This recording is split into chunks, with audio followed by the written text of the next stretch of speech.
الشیطان الرجیم بسم اللہ الرحمن الرحیم الحمد للہ الذی کان موجودا قبل حدوث الاشیاء ویبقى بعد فناء الاشیاء تفرد بالاولیت والقدم ووسم كل شیء ما عداه بالفناء والعدم كما قال عز شانه كل شيء هالك إلا وجهه وكل نفس ذائقة الموت وقال كل من عليها فان ويبقى وجه ربك ذو الجلال والإكرام اشرف المخلوقات انسان اس کائنات میں ہر قسم کا تصرف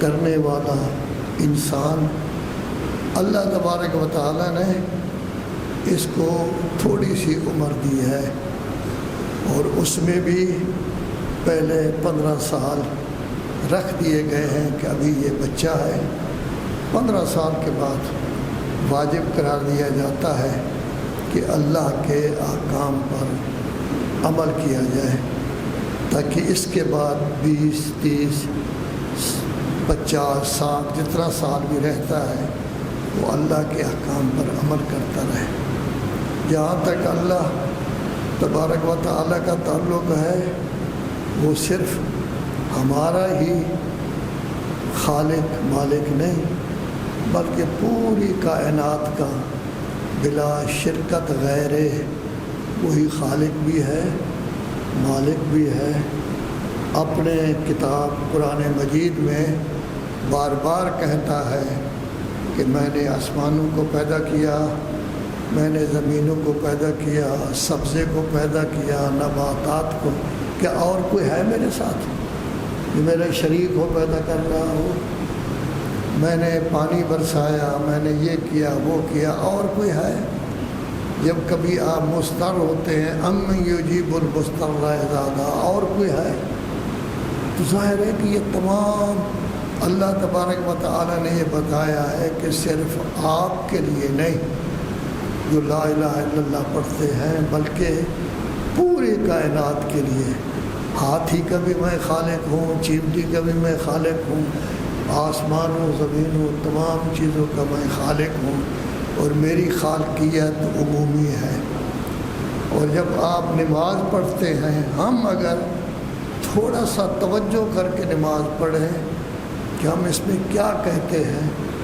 تو ظاہر ہے کہ بہت سارے معاملات ہم پر واضح ہو جائیں گے اور ہمارے ذہن کی تطہیر کے لیے وہ بہت زیادہ مفید ہیں کہ جب ہم سورہ فاتحہ پڑھتے ہیں تو کہتے ہیں بسم اللہ الرحمن الرحیم تو جیسے وہ ہمارے لیے رحمان ہے رحیم ہے اسی طرح وہ پوری کائنات کے لیے رحمان بھی ہے رحیم بھی ہے کائنات کو پیدا کیا ہے تو یہ اس کی اپنی رحمت کا تقاضا تھا ہمارے آبا و اجداد کو پیدا کیا ہے ہمیں پیدا کیا ہے ہمیں انسان بنایا ہے ہمیں عقل دیا ہے ہمارے اعضاء ٹھیک ہیں کوئی عضو ہمارا خراب نہیں یہ اللہ تبارک و تعالیٰ کی رحمت کا تقاضا ہے پھر اللہ تبارک و تعالیٰ نے جب ہمیں وہ شخصیتیں دی ہیں جن کی سیرت پر ہم نے عمل کرنا ہے انبیاء اولیاء رسول امام یہ جتنی شخصیتیں بھی ہیں یہ شخصیتیں بھی اپنی جگہ پر بڑی لاجواب شخصیتیں ہیں تمام چیزیں خوبیاں ان میں پائی جاتی ہیں لیکن سب سے بڑی عظمت جو ان بزرگواروں میں پائی جاتی ہے وہ ہے عبدیت صحیح طور پر اللہ تبارک و تعالیٰ کا بندہ ہونا صحیح طور پر اللہ تبارک و تعالیٰ کا عبد بننا اب میں بھی کہتا ہوں میں بندہ ہوں آپ بھی ماشاءاللہ بڑے اچھے بندے ہیں بڑے معزز بڑے محترم لیکن نہیں زندگی میں پتہ نہیں کتنی دفعہ ہم اپنی بندگی کو چھوڑ دیتے ہیں ظاہر ہے آپ جیسے لوگ کبھی یہ نہیں ہو سکتا کہ شراب پئیں، لیکن اور کتنے کام ہیں جو ہم کرتے ہیں، غیبت کرنا، بہتان باندھنا، یہ کرنا، خام خواہ کسی پر اشکال کر دینا، خام خواہ کسی پر بدگمانی کرنا، خام خواہ دل میں آ جانا میں سردار ہوں، یہ میرا نوکر ہے، اس کو پیسے دیتا ہوں۔ نہیں بھائی، نہیں بھائی، آپ بھی نوکر ہیں، وہ بھی نوکر ہے، یہ اللہ کے نوکر ہیں، یہ امام نبی کے نوکر ہیں، کوئی کسی کا نوکر نہیں۔ یہ ایک تجارت ہے، جیسے دکان پر جا کر کوئی چیز خرید کرتے ہیں تو وہاں کو نوکر نہ دینے والا نوکر ہوتا ہے نہ لینے والا، یہ بھی کاروبار ہے۔ وہ 8 گھنٹے آپ کے پاس کام کرے گا، آپ اس کو پیسے دیں گے، یہ کاروبار ہے، نوکری نہیں۔ تو ہمارے ذہن میں اگر آ جائے میں بڑا ہوں وہ چھوٹا ہے تو یہ بھی گڑبڑ ہے۔ ہم سب انسان ہیں، ہماری پیدائش کا ایک ہی طریقہ ہے، ہمارا نوکر بھی اسی طرح پیدا ہوا ہے ماں باپ سے، جیسے ہم سردار ماں باپ سے پیدا ہوئے ہیں۔ تو لیکن اسی لیے اللہ تبارک و تعالیٰ نے ہمارے لیے سیرت ہمیں نہیں بنایا، یہ نہیں کہا کہ فلاں مجتہد کی سیرت پر عمل کرو، یہ نہیں کہا فلاں سرمایہ دار کی سیرت پر عمل کرو، یہ نہیں کہا فلاں بادشاہ یا وزیر اعظم کی سیرت پر عمل کرو، بلکہ ہمیں کیا کہا گیا ہے؟ انبیاء و اولیاء کی سیرت پر عمل کرو۔ قرآن مجید میں تو فقط 2 کا ذکر ہے، ایک حضرت ابراہیم کا کہ ان کی سیرت پر عمل کرو، وہ 2 دفعہ ہے، اور ایک رسالت مآب صلی اللہ علیہ وآلہ وسلم۔ حضرت ابراہیم بھی بڑی ٹاپ کی شخصیت تھے، اور حضرت رسالت مآب بھی بہت بڑی ٹاپ کی شخصیت ہیں، ان کے بیٹے ہیں، ان کی اولاد ہیں، ان کے فرزند، لیکن بہت بڑھ گئے، تمام انبیاء کے سردار۔ تو گویا در حقیقت عبدیت ان میں پائی جاتی ہے۔ ہمیں کہا گیا ہے کہ ان کی سیرت پر عمل کرو۔ کس قدر عبدیت ہے؟ ہم واجب نمازیں پڑھ لیتے ہیں، جلدی جلدی پڑھتے ہیں، زیادہ ٹائم صرف نہ ہو، لوگ تنگ پڑ جاتے ہیں، لوگ آئے ہیں اپنے دفتر سے، انہوں نے جا کے کھانا بھی کھانا ہے، لہذا جلدی نماز پڑھو۔ لیکن وہ کیا کرتے تھے؟ ساری ساری رات اللہ کی عبادت کرتے تھے۔ اللہ نے چھٹی دے دی کہ تھوڑا سا آرام کر لیا کریں۔ وہ ہیں رسالت مآب جو تمام انبیاء کے سردار ہیں۔ پھر ہمیں اللہ تبارک و تعالیٰ نے امام دیا جو ہر رات 1000 رکعت نماز پڑھتا ہے۔ ہم خود نمازیں تو دوسری نہیں پڑھتے، لیکن بحث کرتے رہتے، ایک رات میں 1000 رکعت ہو سکتی ہے، اس میں بات کرتے رہتے، لیکن یہ نہیں دیکھتے پڑھنے والا کون ہے۔ جو پڑھنے والا ہے اس کو بہتر پتہ ہے، ہو سکتا ہے وہ ہم سے کروڑوں درجہ بالا ہے، ہماری طاقت اور ان کی طاقت کا کوئی تصور تک نہیں ہے، ہم نہیں پڑھ سکتے۔ ماہ رمضان میں 6 دن کی نمازوں میں لوگ اتنے تھک جاتے ہیں کہ ان کے گھٹنے کام نہیں کرتے، لیکن وہ تو اللہ نے ان کو علی بنایا ہے، وہ تو بہرحال پڑھتے تھے اپنی جگہ۔ امام حسن ہمارے امام بنے، جب وضو کرتے تھے تو ایک رنگ آتا تھا ایک رنگ جاتا۔ ہم تو جب وضو کریں تو آواز آ رہی ہوتی ہے، نماز ہو رہی ہو، تب بھی مومنین باتیں بھی کر رہے ہوتے ہیں، گپ شپ بھی مار رہے ہوتے ہیں، وضو بھی کر رہے ہوتے ہیں۔ ہم بھی بندہ ہیں، لیکن جیسا بندہ امام حسن تھا ہم اس کا عشر عشیر نہیں، کروڑوں درجے میں بھی نہیں ہے۔ اور امام حسین کا کیا کہنا، وہ تو ہر بہت بڑی عظمت کے مالک ہیں، جنہوں نے سب کچھ قربان کر دیا صرف اللہ کے لیے۔ ترکت الخلق ترا فی ہوا کا، ساری مخلوق کو میں نے یا اللہ تیرے لیے چھوڑ دیا ہے۔ اور جناب زہرا سلام اللہ علیہا ان کے پاؤں ورم کر جاتے تھے جب اللہ تبارک و تعالیٰ کے، تو یہ تو عبادت گزار تھے، یہ ہیں عابد۔ ہم نے کیا کیا ہے؟ کیا ہم ان کی سیرت پر عمل پیرا ہیں کہ ہماری عبادت کسی دن تھوڑی سی اتنا ہوتی ہے کہ سمجھا جا سکے کہ ہم ان کی سیرت پر عمل کر رہے ہیں؟ کیا ہم سمجھ کر عبادت کرتے ہیں کہ پتہ چلے کہ ان کی سیرت پر عمل کر رہا ہے یا نہیں؟ اللہ تو رحمان الرحیم ہے، ہم میں سے ہر شخص کے، مجھ سمیت ہر شخص کی کھوپڑی میں فرعونیت بھری ہوئی ہے، کسی نہ کسی عنوان سے وہ اپنے آپ کو بڑا سمجھتا ہے، جو بڑا سمجھے وہ تو فرعونیت رکھتا ہے، ہمیں تو یہ پائی جاتی ہے۔ تو ظاہر ہے کہ جب یہ ہے تو کیا ہم عبدیت کے قابل ہیں یا نہیں؟ ابھی ایک امام صاحب آئے ہوئے ہیں، یعنی جو لوگ جنہوں نے رسالت مآب صلی اللہ علیہ وآلہ وسلم کی ختم نبوت کے بعد اللہ تبارک و تعالی نے جو امامت کا سسٹم ابراہیم سے شروع کیا تھا، اسماعیل کو نبوت دے دی، پھر کسی کو ان کی اولاد میں نبوت نہ دی، پھر رسالت مآب کو انبیاء کا امام بھی بنا دیا، سردار بھی بنا دیا، ولی بھی بنا دیا، سب درجے ان کو دے دیے۔ اس کے بعد امامت کا سسٹم رکھا۔ وہ تو امامت کے سسٹم کو نہیں مانتے، لیکن ایک اچھی مسجد کے امام آیا ہے، امام ہو رہا ہے، کبھی کسی جگہ نماز ہو رہی ہے، کبھی کسی۔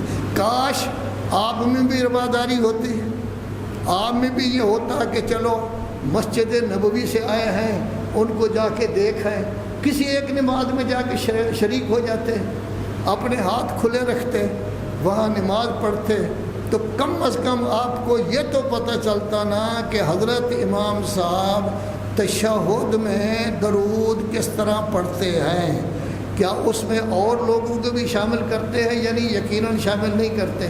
تو آپ کے پاس دلیل ہو جاتی ہے کہ میں نے امام صاحب کے پیچھے نماز پڑھی ہے، درود میں اوروں کو شامل نہ کیا کریں، درود میں صرف محمد و آل محمد ہی ہیں اور کوئی نہیں۔ لیکن ہم تو بگڑے ہوئے لوگ ہیں، ہم کہتے ہیں نہیں بس ہم، اس کو کہتے ہیں بت پرستی، کہ ہم نے اپنے مذہب کو بھی بت بنا لیا ہے، اپنے امام باڑے کو بھی بت بنا لیا ہے۔ اپنی مسجد کو اوپن ہو جاؤ، کھلے دل کے ہو جاؤ، روشن خیال ہو جاؤ، ان کی نمازوں میں بھی شرکت کرو، لیکن شرکت کر کے کیا کرو، ہاتھ اپنے کھلے رکھو تاکہ ان کو پتہ چلے کہ آپ لوگ بھی نماز پڑھتے ہیں۔ تو ظاہر ہے کہ یہ نہیں ہے، اور اسی کا نتیجہ یہ ہے کہ ایک حکمران نے کہا ہے کہ میں فلاں شخص کی سیرت پر عمل پیرا ہوں۔ وہ بندہ خدا، سیرت رسول اللہ کی ہوتی ہے، سیرت اہل بیت علیہم الصلوۃ والسلام کی ہوتی ہے، سیرت معصومین کی ہوتی ہے۔ کاش کاش کاش حکمران کو خیال ہوتا، وہ کہہ دیتے کہ اس کی بجائے پہلے کی سیرت پر عمل کرتے ہیں، تب بھی تھوڑا بہت ہو جاتا۔ پہلے میں بھی کئی چیزیں تھیں، پہلے میں بھی ایسی چیزیں تھیں کہ وہ کہتے تھے مجھے چھوڑ دو میں تم سے اچھا نہیں ہوں، لیکن اس کے باوجود ایک خوبی ان میں پائی جاتی تھی جو بعد والوں میں نہیں ہے۔ وہ خوبی کیا تھی کہ جب ان کو مشورہ دیا گیا کہ جو بڑے بڑے لوگ ہیں چودھری قسم کے، ان کو بیت المال میں حصہ زیادہ دو، اور جو بیچارے ہیں غربا فقراء ان کو کم دو، ان کی کیا ویلیو ہے، بڑے بڑے لوگوں کو دو۔ میں نہیں کہتا بڑے کون تھے کون نہیں تھے، آپ مجھ سے بہتر جانتے ہیں، لیکن انہوں نے کہا نہیں، جیسے رسول اللہ نے بیت المال کو مساوی طور پر تقسیم کیا تھا، میں اسی طرح مساوی طور پر تقسیم کرتا ہوں۔ لیکن جن کا نام لیا ہے انہوں نے کہا کہ ان کی سیرت پر عمل پیرا ہونا، انہوں نے تو رسالت مآب کی مخالفت کی ہے۔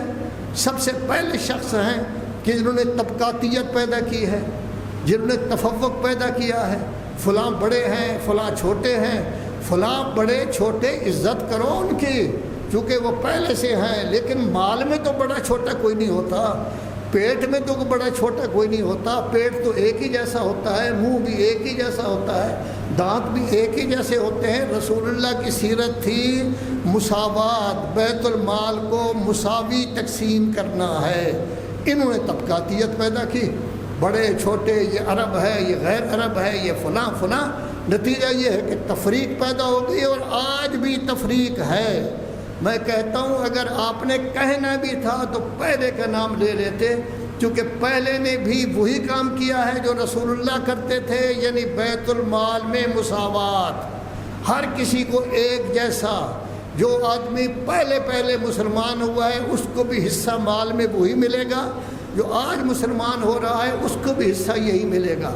یا پہلے نے یہ کام کیا ہے یا ان کے چوتھے نے، ہمارا تو خیر وہی پہلی ہے، ان کے چوتھے نے بھی یہی کام کیا ہے، جس کی وجہ سے 3 جنگیں ہوئیں، کیونکہ انہوں نے کسی کو بڑا نہیں بنایا، کہا بیت المال میں اپنے بھائی کو بھی تھوڑا سا زیادہ نہیں دوں گا، آپ کو بھی زیادہ نہیں دوں گا، سب برابر ہیں۔ اور شریعت نے بیت المال میں سب کو برابر قرار دیا ہے، ان میں کسی قسم کا فرق نہیں رکھا، لہذا نتیجہ یہ ہوا کہ 3 جنگیں ہوئیں۔ ہمیں خوشی ہے جن لوگوں نے اپنا سب سے بڑا نشان حیدر رکھا ہوا ہے، انہوں نے بھی آج خوارج یہ قابل گردن زدنی ہیں، جیسے علی نے ان کو مارا تھا ہم بھی مار رہے ہیں۔ کاش خوارج کے ساتھ ساتھ باقی جنگیں بھی اگر اسی طرح ہو جاتی تو میں سمجھتا ہوں پھر معاملہ برابر کا ہو جاتا۔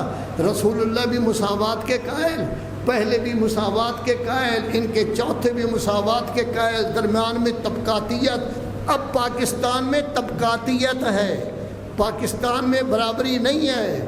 ایک آدمی ایسا ہے کہ اس کے پاس اتنا مال ہے کہ خرچ کرنے کے لیے اس کے پاس جگہ نہیں، بلکہ ایک زمانہ ایسا تھا کہ کتے ہوتے تھے شکاری، ان کے لیے ایک صاحب نے 120 مربے رکھے ہوئے تھے، 120 مربے صرف کتے کا خرچ۔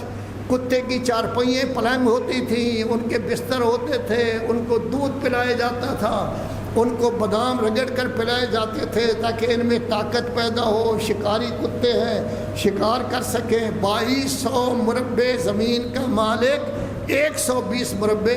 لیکن ایوب خان کا زمانہ آیا، اس کو ملے ہی 120 مربے، باقی ساری زمین ضبط ہو گئی۔ تو ظاہر ہے یہ طبقاتیت جس نے پیدا کی ہے، اس کے بارے میں کہنا کہ ہم اس کی سیرت پر عمل کریں گے، یہ ٹھیک نہیں۔ ٹھیک ہے آپ جس طرح کے مسلمان ہیں پہلے کا نام لے لیں، کم از کم اس وقت تو مساوات پائی جاتی تھی، لیکن اللہ کے ہاں اللہ تو یہ کہتا ہے خلقکم من تراب، مٹی سے پیدا کیا ہے یا ذکر و انثی سے پیدا کیا ہے۔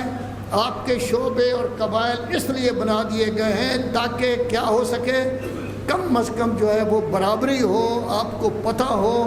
میرے نزدیک اللہ کہتا ہے اچھا برا، بڑا چھوٹا، مال کے لحاظ سے نہیں، وہ ہے جو تقویٰ اور پرہیزگاری کے لحاظ سے سب سے زیادہ ہو۔ آج ہم مسلمان سب سے بڑی خرابی ہم میں یہ پائی جاتی ہے کہ ہم ذیق کا شکار ہو گئے ہیں، تنگنائی کا شکار ہو گئے ہیں۔ کنویں میں جیسے مینڈک ہوتا ہے، وہ کہتا ہے دنیا یہی ہے، ہم شکار ہو گئے ہیں۔ ہم نے آپ کو پارٹیوں میں تقسیم کر دیا ہے، ہم نے اپنے آپ کو مذاہب میں تقسیم کر دیا ہے۔ اتنی تقسیم ہو گئی ہے کہ اب نہ دنیا میں انسان نظر آتا ہے بلکہ پارٹی نظر آتی ہے، نہ دنیا میں مسلمان نظر آتا ہے بلکہ مختلف مذاہب نظر آتے ہیں۔ اللہ کہتا ہے تم انسان ہو، سب برابر ہو، پارٹیوں میں نہ بٹو، مسلمان بنو۔ جب کوئی آدمی کلمہ پڑھتا ہے تو وہ اسلامی امت میں داخل ہو جاتا ہے۔ آپ ایک ہو، مختلف ملکوں میں نہ بٹو، مختلف پارٹیوں میں نہ بٹو اپنے آپ کو۔ اور اللہ تبارک تعالی ہمیں یہ کہتا ہے کہ تمام کے تمام انسان ہیں، اور جو کلمہ پڑھ لیتے ہیں، مجھے مان لیتے ہیں، وہ ہیں مسلمان۔ قرآن کہہ رہا ہے کہ جب آپ سے پوچھا جائے کہ آپ کون ہیں، آپ کہیں اننی، یقینی بات ہے کہ میں مسلمانوں میں سے ایک مسلمان ہوں۔ لیکن ہم بن گئے شیعہ، سنی، دیوبندی، بریلوی، چترالوی، فلاں چشتی بن گئے، مسلمان کوئی بھی نہیں ہے۔ نتیجہ یہی اس کا یہ ہے کہ حالت یہ ہے۔ ناراض نہ ہونا۔ آج کل آپ دیکھ رہے ہیں نا کہ غزہ میں کتنا ظلم ہو رہا ہے، یہ کون کر رہے ہیں؟ یہودی۔ ہم میں بھی یہودیت کچھ نہ کچھ آ گئی ہے۔ جیسے یہودیت کہتے ہیں دنیا میں ہم سب سے بڑے ہیں، باقی کسی کی کوئی ویلیو نہیں۔ قرآن مجید یہ باقاعدہ کہہ رہا ہے نحن احباء اللہ واوداؤ، ہم اللہ کے محبوب ہیں، اللہ کی مودت ہمارے ساتھ ہے۔ یہودی کہتے ہیں کہ ہم ابناء اللہ ہیں، ہم اللہ کے بیٹے ہیں، فرزندان ہیں۔ یہ انہوں نے کہا تھا، ہم نے بھی بعض اوقات یہی ہم سب کچھ انہوں نے بھی وہی کہا ہے، اور بعد میں آنے والوں نے بھی طبقاتیت پیدا کی ہے۔ یہودیوں کے بارے میں اللہ تبارک و تعالیٰ کیا کہتا ہے؟ آپ دیکھیں، اگر قرآن مجید کا مطالعہ کریں، سب سے زیادہ ذکر قرآن مجید میں اللہ اور قیامت کے بعد یہودیوں کا ہے۔ حضرت موسیٰ کا ذکر ہے، کیا حالت ہوئی ان کی، کس طرح وہ پیدا ہوئے، کس طرح یہاں سے وہ فراری ہوئے، کس طرح مدین میں پہنچے، کیسے ان کی شادی ہو گئی، پھر اس کے بعد 8-10 سال 12 سال رہنے کے بعد کس طرح سفر کیا، راستہ میں ان کو نبوت مل گئی، فرعون کے پاس آئے، اس وقت بات چیت ان کے ساتھ کرتے رہے، ڈر رہے تھے فرعون مجھے پکڑ لے گا، میرے ساتھ ہارون بھی بھیج دو۔ ہارون بھی بھیجا گیا، لیکن اللہ نے کہا میں دیکھ رہا ہوں تمام چیزوں کو، کوئی آپ کو نہیں پکڑتا، کوئی آپ کا بال بیکا نہیں کر سکتا۔ نتیجہ یہ ہوا کامیاب ہوئے، بنی اسرائیل کو لے گئے، فرعونی سارے کے سارے غرق ہو گئے، یہ بچ گئے، فرعونی غرق ہو گئے، ان کے محلات تو موجود تھے، ان کے سامان تو موجود تھے، ان کے مالک یہ بن گئے۔ پہلے مالک فرعون تھے، یہ بیچارے روٹی کے محتاج تھے، اب یہ مالک بن گئے، سب کچھ ان کو مل گیا۔ لیکن اتنے گڑبڑ یہ لوگ جب باہر نکلے، انہوں نے کہا یہ قصبہ ہے، اس میں ہم داخل ہونا ہے۔ کہنے آپ بھی چلے جائیں، آپ کا خدا بھی چلا جائے، ہم تو بیٹھے ہیں یہاں، ہم نے لڑنا ورنا نہیں ہے، اگر آپ قبضہ کر لیں گے تو ہم آ جائیں گے۔ اور ایک جگہ دیکھا کہ ایک آدمی بتوں کی پوجا کر رہے ہیں، تو کہتے ہیں ہمیں بھی بت بنا دو۔ شرارتی قوم تھی، غلط کار قوم تھی، گرگٹ کی طرح رنگ بدلنے والی قوم تھی۔ لہذا نتیجہ کیا نکلا؟ اللہ تبارک و تعالی نے کبھی ان کو پورے علاقے کا مالک بنا دیا، کبھی پھر ان کے 2 حصے ہو گئے، پھر اس کے بعد علاقے کے کچھ مالک پھر تباہ و برباد ہو گئے، ان کو قتل کیا گیا، ان کا نام نشان مٹا دیا گیا۔ پھر کبھی کوئی بادشاہ آیا، اس نے ان کو کچھ نہ کچھ آزادی دے دی، جس کی وجہ سے یہ آزاد ہو گئے۔ جرمنی میں کہتے ہیں کہ ہم پر یہ ظلم ہوا، ہولو کاسٹ ہوا۔ انہوں نے کیا کیا ہے؟ اس وقت یہ کئی ہولو کاسٹ قربان ہو جاتے ہیں جو کچھ غزہ میں کر رہے ہیں۔ 16,000 بچے مارے گئے ہیں، 16,000 چھوٹے بچے، حتیٰ ایک دن کا بچہ ابھی نام بھی نہ رکھا تھا تو اس کو بھی انہوں نے مار دیا، اس کو بھی نہیں بچایا۔ اور اسی طرح خواتین ماری گئی ہے، 40,000 امریکی ڈاکٹر نے کہا ہے 98,000 مارے گئے ہیں، ویسے عام طور پر 40,000۔ یہ ظلم ہو رہا ہے، ہم سے تو کچھ نہیں ہو سکا، مسلمانوں سے تو کچھ نہیں ہو سکا۔ مسلمان تو صرف روٹی بھیج رہے ہیں، راشن بھیج رہے ہیں، اور تو کچھ نہیں ہو سکا۔ وہ بحری جہاز بھیجتا ہے کہ آپ کے پاس بحری جہاز نہیں، وہ ہتھیار بھیج رہے ہیں کہ آپ کے پاس ہتھیار نہیں، وہ مال بھیج رہے ہیں کہ آپ کے پاس مال نہیں، کچھ بھی نہیں کر رہے، اس لیے کہ مسلمان ڈل ہو گئے ہیں، بالکل بیٹھ گئے ہیں، کوئی طاقت نہیں رہی۔ کیوں نہیں رہی؟ چونکہ اللہ کو اس طرح نہیں مانا جیسے اللہ ماننے کا حق ہے، پوری طرح توحید کو ہم نہیں مان سکے۔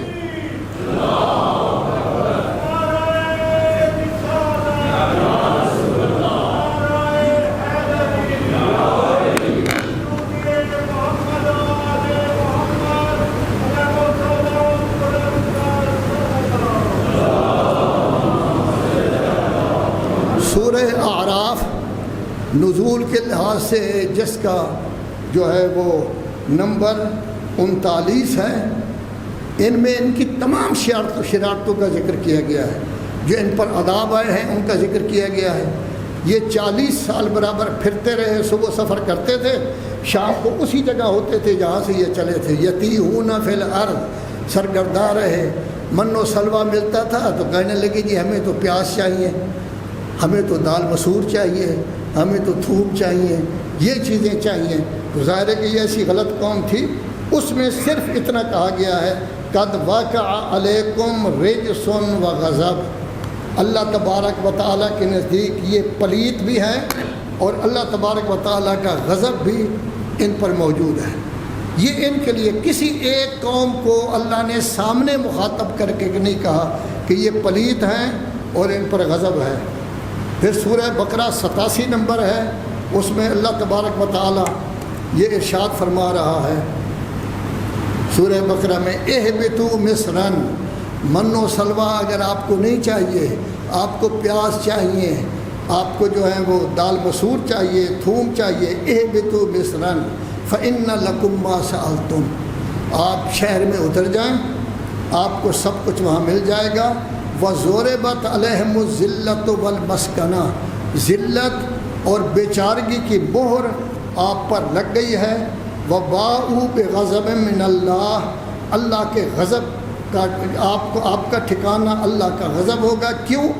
چونکہ ایک تو آپ اللہ کی آیات کا انکار کرتے ہیں، دوسرا نبیوں کو قتل کرتے ہیں، یہ آپ کی نافرمانی ہے جس کی وجہ سے اللہ کا غضب آپ لوگوں پر ہوگا۔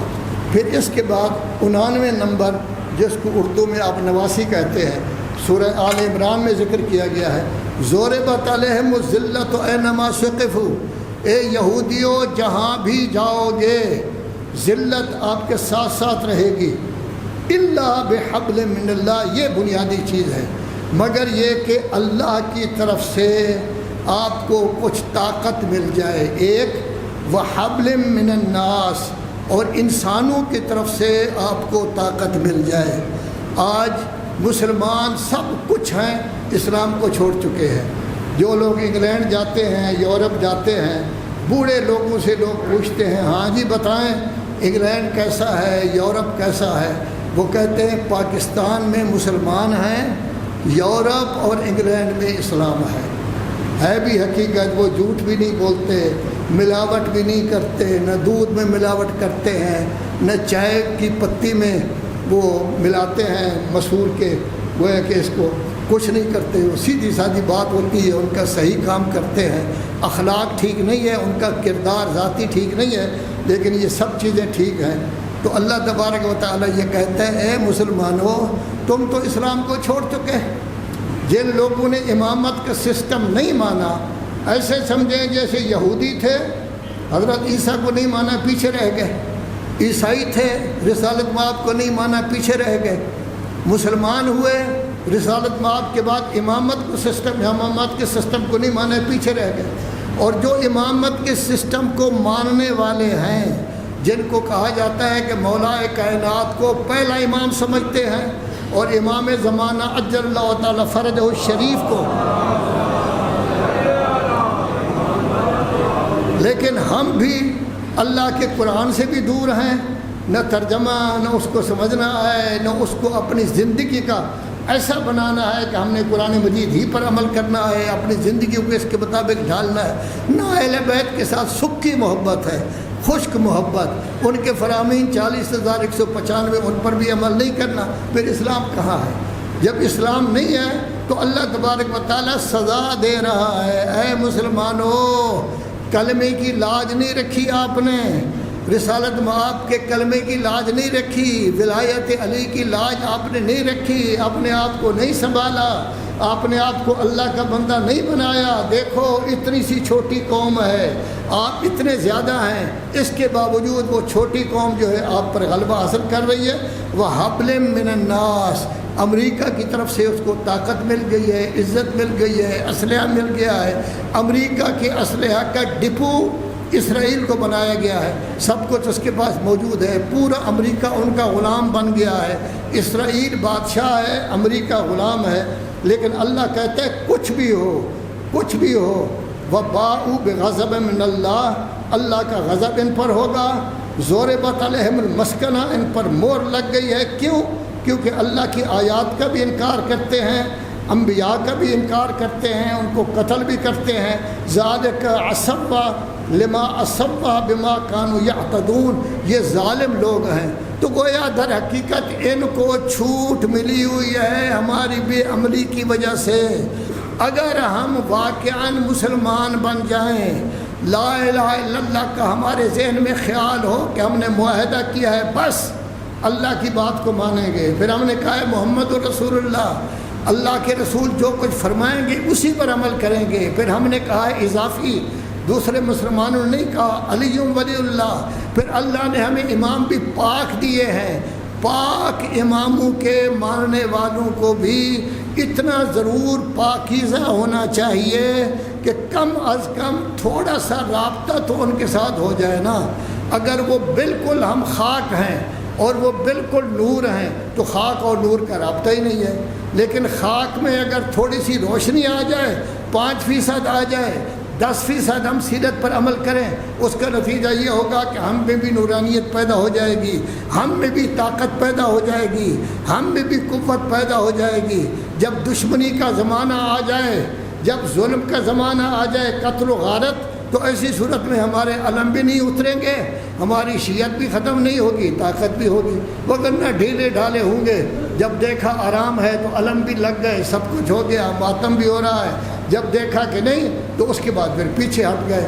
اسلام اسلام اسلام، سوچیں سوچیں سوچیں، ہم نماز میں ہر روز کہتے ہیں ایاک نعبد ایاک نعبد، کیا ہم دوسرے کام تو نہیں کرتے؟ کیا اللہ کے حکم کی مخالفت تو نہیں کرتے؟ تو اللہ تبارک و تعالی نے تمام انسانوں کو 2 حصوں میں تقسیم کیا ہے۔ ایک وہ جن پر انعام ہے، وہ انبیاء ہیں، اولیاء ہیں، امام ہیں، آپ جیسے نیک لوگ ہیں، صدیق ہیں، شہداء ہیں، صالحین، ان کی تعداد بہت کم ہے، اور جو باقی ہیں وہ سارے کے سارے جو ہے وہ اسی طرح ہیں۔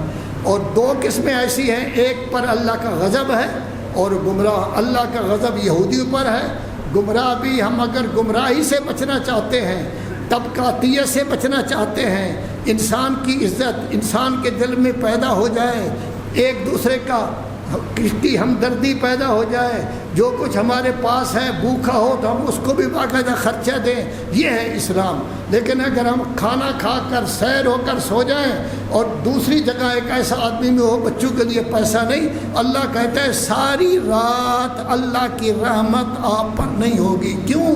من لا یرحم لا یرحم، جو رحم نہیں کرتا اللہ اس پر بھی رحمت نہیں کرتا۔ ان احسن الحدیث وابلغ الموعظۃ کتاب اللہ۔